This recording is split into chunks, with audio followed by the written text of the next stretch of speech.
జీవిత యాత్రలో మనం మన గురించి కాసేపు కూర్చొని ఆ పరమ తండ్రికి మనం అడగాల్సిన అవసరం ఉంది.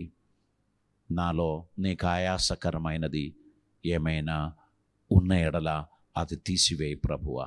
ఒకవేళ నా ధన పిచ్చి కావచ్చు, నా అహం కావచ్చు, పదవి కొరకు నా వ్యామోహం కావచ్చు, అందరూ గుర్తించాలనేటువంటి ఒక కోరిక కావచ్చు, ఎక్కడికి వెళ్ళినా నాకు గుర్తింపు కావాలి అని ఆశించుచున్నది కావచ్చు, వాటన్నిటిని విడిచిపెట్టి దేవా నీ పాద సేవ చేస్తూ ఈ జీవితం ధన్యమైనదిగా ముగించడానికి నేను ఆశిస్తున్నాను అని నువ్వు అనుకున్నట్లయితే నీకు ఘనత దేవుడిస్తాడు, గుర్తింపు దేవుడిస్తాడు, ఔన్నత్యం దేవుడిస్తాడు. నువ్వు వెళ్ళుచున్న ప్రతి స్థలంలో కూడా నిన్ను దేవుడు అద్భుతంగా వాడుకుంటాడు. సో మొదట ఆయన రాజ్యమును నీతిని వెతకండి, దాంతోపాటు ఇవన్నీ దేవుడిస్తాడు. దేవుని ప్యాకేజీలో ఏమేమి ఉన్నదో మనకు తెలియదు. మన కంపెనీ మనకిచ్చిన ప్యాకేజీలో ఏమున్నదో వాళ్ళు చెప్పేస్తారు. హిడెన్ ప్యాకేజెస్ ఏమీ ఉండదు. But God has some hidden packages.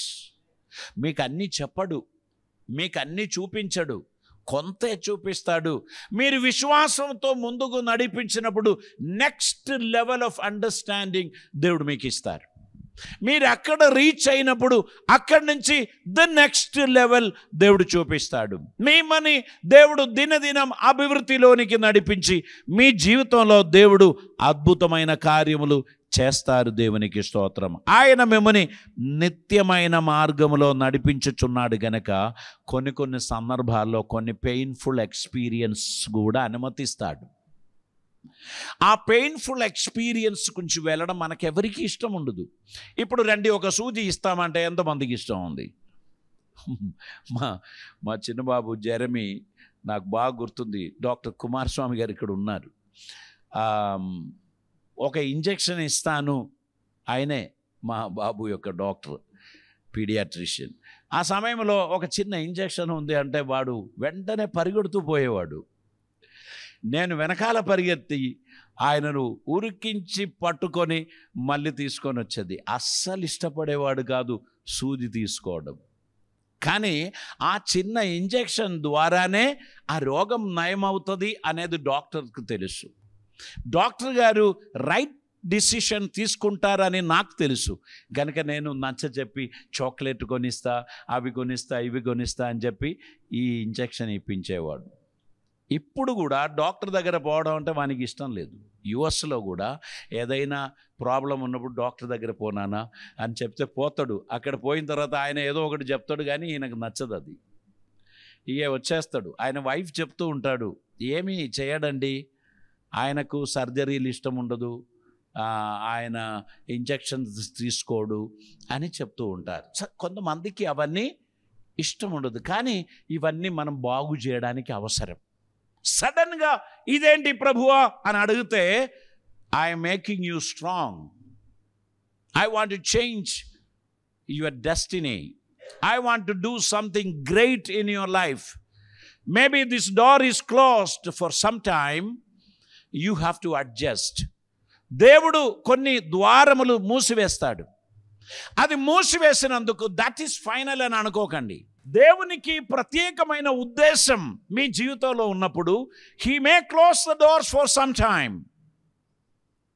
Don't curse him, always give thanks to him. ఆయనకు స్తోత్రం చెల్లించండి. దేవా నీ మార్గములన్నీ అద్భుతమైనది, నేను నీకు వందనాలు తెలియపరుస్తున్నాను అని మీరు చెప్పటం ద్వారా దేవుడు అద్భుతమైన కార్యములు మీ జీవితంలో జరిగిస్తాడు. దేవునికి స్తోత్రం. ఆయన ఏ కార్యం చేసినా దాని వెనకాల ఆయనకు అద్భుతమైన ఉద్దేశం ఉంది. దేవునికి స్తోత్రం. చూడండి, మొదటి దినవృత్తాంతముల గ్రంథం దాని 28వ అధ్యాయం 9వ వచనాన్ని ఈ సమయంలో మనం ఒకసారి చదువుదామండి. మొదటి దినవృత్తాంతముల గ్రంథం 28వ అధ్యాయం దాని 9వ వచనం. సొలొమోనా నా కుమారుడా, సొలొమోనా నా కుమారుడా, నీ తండ్రి యొక్క దేవుడైన యెహోవా అందరి హృదయములను పరిశోధించువాడును, ఆలోచనలన్నిటినీ సంకల్పములన్నిటినీ ఎరిగిన వాడునై ఉన్నాడు. నీవు ఆయనను తెలుసుకొని నీవు ఆయనను తెలుసుకొని హృదయపూర్వకముగాను మనఃపూర్వకముగాను ఆయనను సేవించుము. ఆయనను వెతికిన ఎడల ఆయన నీకు ప్రత్యక్షమగును. నీవు ఆయనను విసర్జించిన ఎడల ఆయన నిన్ను నిత్యముగా త్రోసివేయును. దేవునికి స్తోత్రం. It is clear.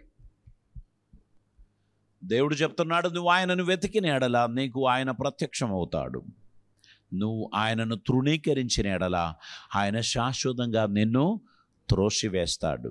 సో మనమందరము దేవుడు నా జేబులో ఉన్నాడు అని అనుకొని ఓవర్ కాన్ఫిడెన్స్తో నడవకు. దేవుడు సొలొమోనుతో చెప్పిన మాటలు మనకు కూడా చెప్తున్నారు. Walk with the Lord, be sincere to God, be faithful to God. మీరు ఆయనను వెతికిన ఎడల ఆయన మీకు ప్రత్యక్షమగును. మీరు ఆయనను త్రోసివేసిన ఎడల ఆయన మిమ్మల్ని శాశ్వతంగా త్రోసివేస్తాడు. దేవునికి స్తోత్రం. దైవ చిత్తం నెరవేర్చుచున్న విశ్వాసి, నీ జీవితంలో ఏదైనా ఆలస్యమైంది అనుకుంటే అక్కడ కొంప మునిగిందని నువ్వు అనుకోకు. అది దేవుడు చేశాడు. There is a purpose for it. నువ్వు దానికి థ్యాంక్స్ అని చెప్పాలి. ఒక సమయం వస్తుంది, దేవుడు నిన్ను లేవనెత్తుతాడు. అప్పుడు దేవుడు నీ జీవితంలో చేసిన అద్భుతముని గురించి నువ్వు దేవునికి వందనాలు తెలియపరచగలవు. నీవు డెస్పరేట్ అయి నీ ఫ్రస్ట్రేషన్ బట్టి నీవు నీ ఓన్ డిసిషన్ తీసుకున్నావు అనుకో, అందులో దేవుడు లేడమ్మా, అందులో దేవుడు ఉండడు. Whenever you wait for the Lord, surely he will come down. చాలా కాలం నుంచి నా బిడ్డ నా కోసం ఎదురు చూస్తుంది, నేను ఆమె కోసం ది బెస్ట్ ఇవ్వాలి అని దేవుడు నిర్ణయించుకుంటాడు. ఆయన నీ దగ్గరికి వచ్చిన రోజు నీ ఆనందం ఆగదు, నీ సంతోషం ఆపలేము. దేవుడు అటువంటి అద్భుత కార్యాలు నీ జీవితంలో జరిగిస్తాడు. So be faithful to God. ఆయన చేతగాని వాడు, నన్ను పట్టించుకోవడమే లేదు అని అనుకుంటే ఇక్కడ పూర్తిగా నున్నగా ఉండిపోయేది. ఇక్కడ ఏమీ మార్క్ ఉండేది కాదు. నీ లెఫ్ట్ థంబ్ అది సాఫ్గా ఉండేది, మొసైక్ లాగా.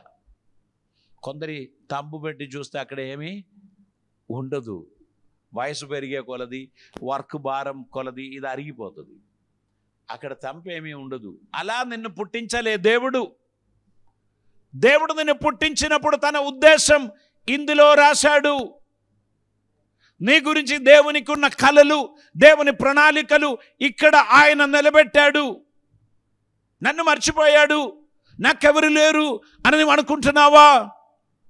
నిన్ను దేవుడు ఏనాడు నిర్లక్ష్యం చేయడు. నీకోసం ఆయన దిగి వచ్చుచున్న సమయం ఆసన్నమైంది. నీవు ఇంకో కొన్ని రోజులు కూడా స్తోత్రమయ్యా, నీకు వందనాలయ్యా అని చెప్పి ఎదురు చూడండి. నీ జీవితాన్ని దేవుడు మార్చివేస్తాడు. నిన్ను చూచి ఎగతాళి చేస్తున్న వారు సదాకాలం నవ్వుతారని నువ్వు అనుకుంటున్నావా? దేవుడు అనుమతించడమ్మా. వారు శాశ్వతంగా నీ మీద జయము, వారు ఉత్సవము చేయడానికి దేవుడు అనుమతించడు. వారు చూస్తూ ఉండగా నీకోసం ఆయన విందు భోజనాన్ని సిద్ధపరుస్తాడు. హల్లెలూయా. దేవుడు ఏర్పాటు చేసిన విందు. మోడీ గారు ఒక విందు ఏర్పాటు చేస్తే మామూలుగా ఉండదు. ఎందుకు తెలుసా? అది మన ప్రైమ్ మినిస్టర్ యొక్క స్టేటస్.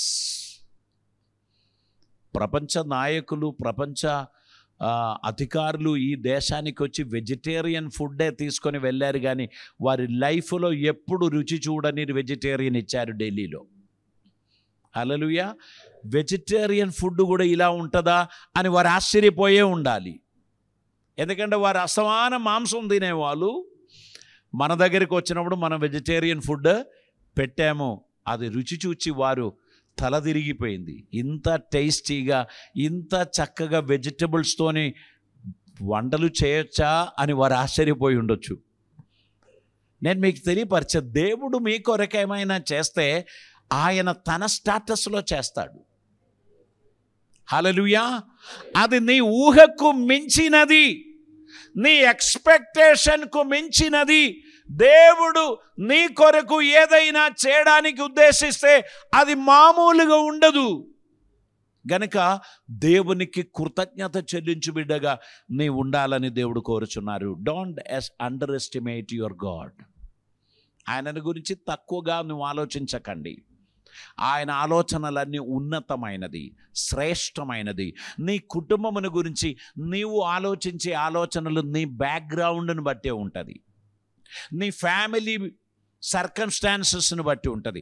మీ బంధువులలో కొందరిని నువ్వు పోల్చి అలా కావచ్చు మాది కూడా అని నువ్వు అనుకుంటావు. No, if you are a child of God, God will do wonders and miracles one after another. దేవుడు మీ జీవితంలో అద్భుతముల పండగ జరిగిస్తాడు. దేవునికి స్తోత్రం. ధైర్యం కలిగి ఉండు.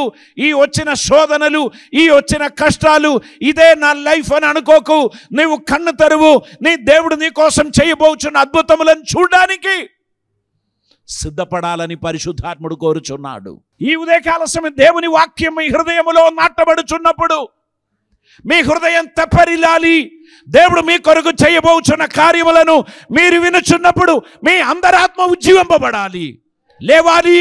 దేవా నీకు స్తోత్రమని బిగ్గరగా దేవునికి తెలియపరచడానికి నువ్వు సిద్ధంగా ఉండాలి. హల్లెలూయా. ఆయన మీ జీవితంలో అద్భుతం చేస్తాడు. కొంతమంది మాటికి చప్పట్లు కొట్టండి అంటారు. నాకు వేరే పని లేదు, ఒక్క మాట చెప్పి చప్పట్లు కొట్టండి అంటారు. ఏమని చప్పట్లు కొట్టాలి? అది మీరు కొట్టాలి, నేను చెప్తే కాదు కొట్టేది. మీ హృదయాంతరంగంలో దేవుని వాక్యం టింగ్ అని కొట్టినప్పుడు మీలో నుంచి ఆమెన్, ప్రైజ్ ద లార్డ్ బయటికి రావాలి. కొందరు ఇక్కడ నిలబడి అందరినీ కొట్టండి కొట్టండి కొట్టండి. సారీ, దేవుడు మీ జీవితంలో ఏమైనా వినిపిస్తే మీ హృదయం నుండి ఆ స్పందన బయటికి రావాలి. దేవునికి స్తోత్రం. హల్లెలూయా. How many of you believe that God is going to do something great in your life? మీ జీవితంలో దేవుడు కొన్ని గొప్ప కార్యములు చేయబోచున్నాడని మీలో ఎంతమంది నమ్ముచున్నారు? దేవుడు మీ జీవితంలో చేయబోయేది మీ ఫ్యామిలీ మెంబర్స్కి ఎవరికి కూడా వారి ఊహలో కూడా రాలేదమ్మా. ఎవరి ఇమాజినేషన్లో కూడా లేని అద్భుతమైన కార్యములు మీ కుటుంబంలో దేవుడు చేస్తాడు. జరిగిన సంఘటనను బట్టి, జరిగిన బాధకరమైన సిచ్యువేషన్ బట్టి నిరాశ చెంది నీవు ఉన్నావేమో, నీ జీవితాన్ని మార్చడానికి దేవునికి ఒక ప్రణాళిక ఉంది. దేవుడు నీ జీవితమును ఆశీర్వదించడానికి నిర్ణయించినప్పుడు ఆయన ఎవరి సలహా అడగడు. ఏం చేస్తే బాగుంటుంది చెప్పండి అని దేవుడు ఎవరికి అడగడు. ఆయన చేసినది చూచి అందరూ ఆశ్చర్యపోతారు. ఇంత గ్రేట్, ఇంత గొప్పగా దేవుడు చేశాడా అని వారు ఆశ్చర్యపోతారు. వారందరూ వచ్చి మీకు కంగ్రాచ్యులేషన్స్, ఇది కేవలం దేవుని హస్తమే అని మేము నమ్ముచున్నాము అని అంటారు. అందుకే నిరాశ చెందవద్దు. దేవుని కొరకు కనిపెట్టండి. ఈ విధంగా ప్రార్థించండి. దేవా, నేను నడవలసిన త్రోవను నాకు చూపించండి, నేను వెళ్ళవలసిన మార్గములో నన్ను నడిపించండి. అపవాది నన్ను కన్ఫ్యూజ్ చేయకుండా నీ కృప ద్వారా నన్ను నడిపించు అని ప్రార్థన చేయాలి. దేవునికి స్తోత్రం. మీలో కొందరు అంటున్నారు, I am a senior, my life is over. అవునా? Maybe you are 65 or 70. Tell somebody that I am young. I am 70 years young. Praise the Lord. You are not an old person. దేవుడు మీకు ఇచ్చిన ఆరోగ్యాన్ని, దేవుడు మీకు ఇచ్చిన ఆయుస్సును సద్వినియోగం చేస్తూ ప్రభువుకు ప్రయోజనకరంగా ఉండండి. I am weak. ఎవరైనా వచ్చి నన్ను పట్టుకోండి అని చెప్తే నలుగురు పట్టుకుంటారు, మీకు ఉన్న శక్తి కూడా పోతుంది. ఇక మీరు ఎప్పుడు మీ మీద మీరు డిపెండ్ అవ్వరు, మిమ్మల్ని పట్టుకున్న వారి మీదనే మీరు డిపెండ్ అవుతారు. When you depend upon God, He will take you to the higher places. మీరు ఎక్కలేనంత ఎత్తైన స్థలమునకు దేవుడు నిన్ను ఎక్కిస్తాడు. దేవునికి స్తోత్రం. అందుకై మనం దేవునికి స్తోత్రం చెల్లిద్దాం. యెరెమయా ప్రవచనంలోనికి వస్తాం. 17వ అధ్యాయం 10వ వచనం చదువుదామండి. యెరెమయా ప్రవచనం 17వ అధ్యాయం 10వ వచనం. ఒకని ప్రవర్తనను బట్టి వాని క్రియల ఫలము చొప్పున ప్రతీకారము చేయుటకు యెహోవాను నేను హృదయమును పరిశోధించువాడు, అంతరింద్రియములను పరీక్షించువాడు. దేవుడు అంటున్నాడు, నేను హృదయమును అంతరింద్రియములను పరిశోధించువాడనై ఉన్నాను. దేవునికి స్తోత్రం. ప్రతి వానికి వాని ప్రవర్తనను బట్టి, వారి క్రియాఫలములను బట్టి వారికి ప్రతిఫలం ఇవ్వగలను అని దేవుడు చెప్తున్నాడు. మీరు ఏం ప్రవర్తనలో ఉన్నారు? మీరు ఏం చేస్తున్నారు? వారమంతా మీరు ఏం చేస్తున్నారు? సనుగులు గునుగులైనా మీ పని? మీకు అదే జీతం వస్తుంది. మీరు దేవుని కొరకు కృతజ్ఞతాస్తుతులు చెల్లించి దేవుని పనిని చక్కగా జరిగించడానికి మీరు ఆశించినట్లయితే దాని ఫలితం దేవుడు మీకు ఇస్తారు. దేవునికి స్తోత్రం. అస్తమానం డిప్రెషన్, అస్తమానం ఫ్రస్ట్రేషన్, అస్తమానం ఇరిటేషన్, ఇక మీ మైండ్ సెట్ అన్నీ కూడా ఒక రకంగా తయారవుతుంది. అందుకే దాన్ని విడిచిపెట్టండి. దేవునికి కృతజ్ఞత చెల్లించి దేవుని మహిమపరచుచున్న బిడ్డలుగా, దేవునికి ఇష్టలుగా ఉండడానికి నువ్వు నిర్ణయించుకున్నట్లయితే దేవుడు నీ జీవితంలో అత్యద్భుతమైన కార్యములు చేస్తాడు. దేవునికి స్తోత్రం. హల్లెలూయా. ఆయన గొప్ప దేవుడై ఉన్నాడు. మనకు తగిన దీవెనలు ఆయన అనుగ్రహిస్తాడు. యెరెమయా ప్రవచనం 23వ అధ్యాయం 24వ వచనం మనం చదువుదామండి. యెహోవా సెలవిచ్చిన మాట ఏదనగా, నాకు కనబడకుండా రహస్య స్థలములో దాగగలవాడు ఎవడైనా గలడా? నేను భూమి ఆకాశముల అంతంతటా ఉన్నవాడను గానా? ఇదే యెహోవా వాక్కు. దేవునికి కనబడకుండా దాగుకుందామా? పాస్టర్ గారికి కనబడకుండా దాగొచ్చు కదా, అమ్మగారికి కనబడకుండా దాగొచ్చు, తల్లిదండ్రులకు కనబడకుండా దాగొచ్చు, భార్య కనబడకుండా దాగొచ్చు, భర్త కనబడకుండా దాగొచ్చు. కానీ దేవునికి కనబడకుండా నువ్వు దాగగలవా? నో. అలాగైతే దేవునికి ఎల్లప్పుడూ కృతజ్ఞత చెల్లిస్తూ లెక్కలు అప్పగించుచున్న వారిగా మీరు ఆయన సన్నిధిలో ఉండినట్లయితే ఆయన తన కృపచేత మనల్ని ఆదరిస్తాడు, ఆశీర్వదిస్తాడు. అద్భుతమైన కార్యములు మన జీవితంలో ఆయన జరిగిస్తాడు. దేవునికి స్తోత్రం. ఆమోస్ ప్రవచనం 9వ అధ్యాయం 3వ వచనం కూడా మనం చదువుదామండి. ఆమోస్ ప్రవచనం 9వ అధ్యాయం దాని 3వ వచనం. వారు కర్మేలు పర్వత శిఖరమును దాగినను నేను వారిని వెతికి పట్టి అచ్చటి నుండి తీసుకొని వచ్చేదను. నా కన్నులకు కనబడకుండా వారు సముద్రములో మునిగినను అచ్చటి సర్పమునకు నేను ఆజ్ఞ ఇత్తును. ఇక్కడ చూడండి, దేవుడు చెప్తున్నారు, నాకు కనబడకుండా వారు దాగగలరా? No, it's not possible. దేవుని దృష్టి ప్రతి చోట ఉన్నది అని మనం పరిశుద్ధ వాక్యంలో చూస్తున్నాం. ఆయన అందరినీ పరిశీలించువాడు, పరిశోధించువాడు, అందరినీ చూచుచున్నవాడు అని తెలియపరుస్తున్నాడు. మనము జెఫన్యా గ్రంథం 1వ అధ్యాయం దాని యొక్క 12వ వచనాన్ని మనం చదువుదామండి. జెఫన్యా గ్రంథం 1వ అధ్యాయం 12వ వచనం. ఆ కాలమున నేను దీపములు పట్టుకొని యెరూషలేమును పరిశోధించును. ఆ కాలమున నేను దీపమును పట్టుకొని యెరూషలేమును పరిశోధించును. మడ్డి మీద నిలిచిన ద్రాక్షరసము వంటి వారై యెహోవా మేలైనను కీడైనను చేయువాడు. మట్టి మీద నిలిచిన ద్రాక్షరసం వంటి వారై యెహోవా మేలైనను కీడైనను చేయువాడు కాడని మనసులో అనుకొని వారిని శిక్షింతును. దేవుడు అన్నేం పట్టించుకోడు అని అనుకొని నిర్లక్ష్యంగా జీవించుచున్న వారిని నేను శిక్షిస్తానని దేవుడు చెప్తున్నాడు. ఆయన దృష్టి అన్ని స్థలములలో సంచరించుచున్నది. ఆయన దృష్టి ప్రతి చోట ఉన్నది. ఎవరు కూడా ఆయన సన్నిధిలో దాగగలిగిన వారు లేరు అని బైబిల్ చెప్తున్నారు. దేవునికి స్తోత్రం.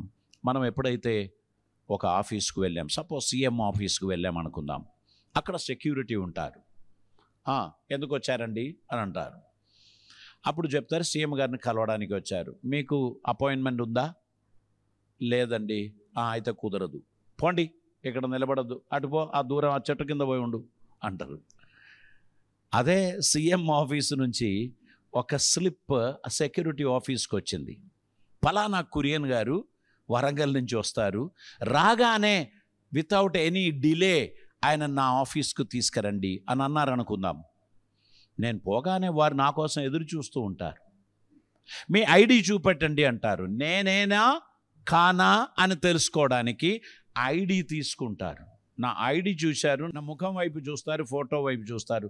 ఓకే రండి అని చెప్పి ఒక స్పెషల్ గౌరవంతో నన్ను తీసుకొని లోపలికి పోతారు. ఐడి లేదనుకో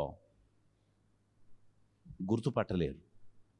ఆయన వచ్చాడో లేదో మాకు తెలీదు. ఐడి ఉన్నదా అంటే నాకు ఐడి ఏం లేదు. నీకు ఐడెంటిఫికేషన్ కార్డు ఉందా? నీకు Aadhaar, PAN card, driving licence ఏదైనా ఉన్నదా? నిన్ను లోకం గుర్తిస్తారు. When you come to the Lord, no Aadhaar will work, no PAN card will work. When you come to the presence of God, God's ID నీకుందా అనేది ఆయన చూస్తాడు. దేవునికి స్తోత్రం. అదేంటి? క్రీస్తునందు నేను ఏర్పరచబడిన వాణ్ణి. దేవునికి స్తోత్రం. నేను యేసుక్రీస్తులో ఏర్పరచబడిన వానిగా ఉన్నట్లయితే నా మొర ఆలకింపబడును, నాకు సహాయం దొరుకును, నా కార్యములు త్వరగా జరుగుతుంది. కనుక we must have an identification. I am belongs to Jesus and Jesus belongs to me. ఏంటిది మీ ఐడెంటిఫికేషన్ అంటే? నేను ఒక దేవుని బిడ్డనండి. అది లోక మనుషులు నవ్వుతారు, అది వాళ్ళకు చెల్లదు, కానీ దురాత్మకు అర్థమవుతుంది. అపవాదికి తెలుసు, he is a child of God, she is a child of God. I cannot handle them because God's power is on them. యేసుక్రీస్తుని అధికారం, ఆయన సాన్నిధ్యం వారిపై ఉన్నది అనేది దుష్టుడు గుర్తిస్తాడు. It is a sincere prayer. Lord search me, నన్ను పరిశోధించండి, పరీక్షించండి. నీకు ఆయాసకరమైనది ఏదైనా నాలో ఉంటే దాన్ని తీసివేయడానికి నేను ఇష్టపడుచున్నాను. I don't want to be a hypocrite anymore. ఐ am not expecting somebody's claps in my life. I am expecting God's approval. దేవుని అంగీకారం కొరకు నేను కనిపెడుతున్నాను. If you belongs to Jesus, if you are identified with Jesus, then you are a successful person. నీ ప్రార్థనకు జవాబుంది. నీ జీవితంలో దేవుడు సమస్త కార్యములు జరిగిస్తాడు. మన హృదయాన్ని ప్రభు సన్నిధిలో సమర్పిద్దాం.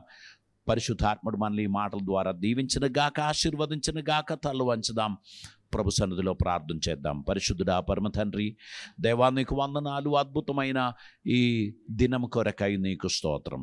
ప్రభువా, భక్తుడు 139వ కీర్తనలో ప్రార్థించినట్లు మేము కూడా మీ సన్నిధికి వస్తున్నాం. నీకు ఆయాసకరమైనది ఏదైనా మాలో ఉన్నదా చూడుము. మమ్మను నిత్య మార్గంలో నడిపించు ప్రభువా, నీకు ఇష్టమైన మార్గంలో నడిపించు ప్రభువా. నీ కృపలతో మమ్మల్ని నింపుము ప్రభువా. నీకు ఇష్టలుగా మేము నడవడానికి తగిన కృప మాకు అనుగ్రహించు ప్రభువా. మీ సన్నిధి, నీ సమాధానం మాకు దయచేయము. ఈ ఉదయకాల సమయం నీ సన్నిధికి వచ్చుచున్నాం. కృపలతో నింపుమని, అద్భుతములు జరిగించి ప్రభువా మీరు మమ్మల్ని బలపరచుమని, కూడి వచ్చిన నీ బిడ్డలందరినీ ఆదరించుమని, వారి జీవితంలో అద్భుత కార్యములు జరిగించి వారి ఆత్మీయ జీవితం పరిపోషింపబడినట్లు కృప చూపమని, యేసయ్యకి ఇష్టమైన బిడ్డలుగా నీ సన్నిధిలో వారు వాడబడడానికి కృప చూపమని ప్రార్థిస్తున్నాం. సమస్త దీవెనలు, ఆశీర్వాదములు దయచేయమని యేసు నామమున అడుగుచున్నాం పరమ తండ్రి. ఆమేన్.